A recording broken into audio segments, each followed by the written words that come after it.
India आघाडी जिंदाबाद, मोदी सरकार मुर्दाबाद। सोलापूर इंडिया आघाडीच्या वतीने मोदी सरकारच्या विरोधात आंदोलन करण्यात आले।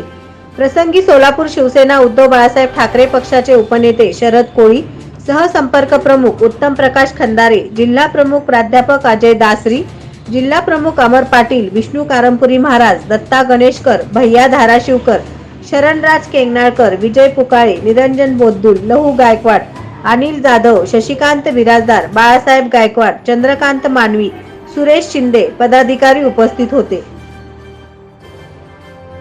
इंडिया आघाडीचं या मोदी सरकारला धक्का देण्यासाठी या सोलापूर शहराच्या माध्यमातून या ठिकाणी एकत्र आलेले सन्माननीय व्यासपीठ, उपस्थित लढवय्या माता भगिनी, वडीलधारी मंडळी आणि बांधवांनो, आपल्याला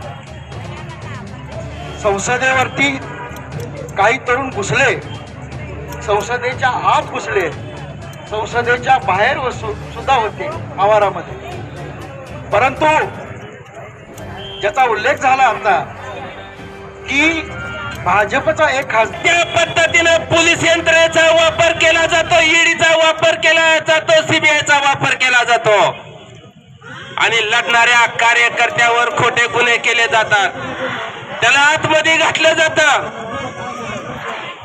मित्रांनो, एक किस्सा सांगतो। तिथं काय झालं, खासदारांना काय केलं हे मला माहिती आहे, तुम्हाला माहिती आहे। तिथं जायची गरज नाही, हे तुम्हाला समजावायची गरज नाही, हे तुम्हाला काय लवकर कळणार नाही, हे फक्त वरच्या नेते मंडळींना कळतंय। परवा मी एका कार्यक्रमाला गेलो होतो राज्याच्या दौऱ्यावरती, त्या ठिकाणी खूप मोठा कार्यक्रम चालला होता आणि मी तिथून चाललो होतो। मित्रांनो, तिथं कार्यक्रम चालू असताना एक गरीबाचं पोरग, त्याच्या पायात चांगला बूट होता, अंगावर चांगली कपडे होते, खिशाला पेन होता, इन केलेली होती, फक्त ती पोरग गरीबाचं होतं आणि त्या ठिकाणी कार्यक्रमाकडे बघत बघत चाललेलं होतं।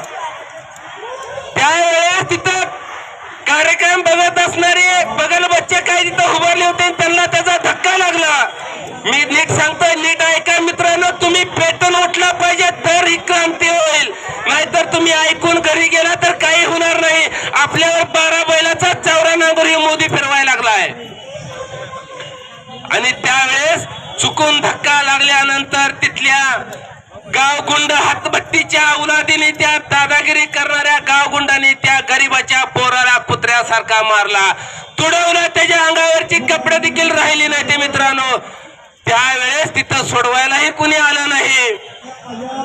2-5 मिनिटाच्या अंतरावरती लगेचच तिथं एक दारुडा बेवडा आलं, त्याच्या तांगड्यात तांगडा अडकत होता, पायात पाय अडकत होता आणि स्टेजवरून आवाज आला, दादा तुमची आई इथं घाला म्हणले लवकर स्टेजवर। मग विचार केला, अरे हे असं कशी काय भानगड, तर त्या दारुड्याला बोलवून स्टेजवर सत्कार करण्यात आला। मग त्यावेळेस लक्षात आलं की कार्यक्रम भाजपचा होता आणि ती दारुड बेवड ही भाजपचा कार्यकर्ता होता, म्हणून त्याचा सत्कार करण्यात आला। अरे गरिबांनो, जर आपली पोरं किती जरी चांगली असेल तर काय फायदा नाही होणार, उपयोग नाही होणार, तुम्हाला आम्हाला मार खावा लागेल, कारण ही जातीवादी भाजप केंद्रात बसलंय, लक्षात ठेवा। या माध्यमातून मला एकच सांगायचंय, नवनवीन बातम्या पाहण्यासाठी SB न्यूज चॅनलला लाईक करा, शेअर करा, सबस्क्राईब करा।